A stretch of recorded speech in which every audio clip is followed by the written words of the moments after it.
رئیس سخنگوی والی طالبان در ولایت بلخ گفته که یوسف وفا والی طالبان در این ولایت به دعوت رسمی دولت تاجیکستان به این کشور سفر کرده است. عطاالله زید گفته است که یوسف وفا امروز پنجشنبه همراه با شماری از مقامات دیگر طالبان به شهر دوشنبه پایتخت تاجیکستان سفر کرده است.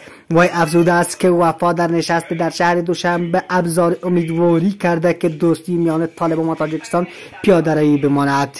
وفا گفته که نیروهای طالبان 20 سال برای ایجاد یک نظام شرعی قربانی داده اند، اکنون حاضر هستند برای بقا و استقبال آن جان دهند. والی طالبان در بلخ تصریح کرده که طالبان و تاجیکستان باید روابط دیپلماتیکی، اسلامی، فرهنگی، سیاسی، اقتصادی و اجتماعی، بازرگانی و علمی برقرار کرده برای تحکیم آن کار کند. گفتنی است که تاجیکستان در بیشتر از 4 سال گذشته با طالبان روابط دیپلماتیکی نداشته است. این والی سفر رسمی یک مقام طالبان به تاجیکستان می باشد.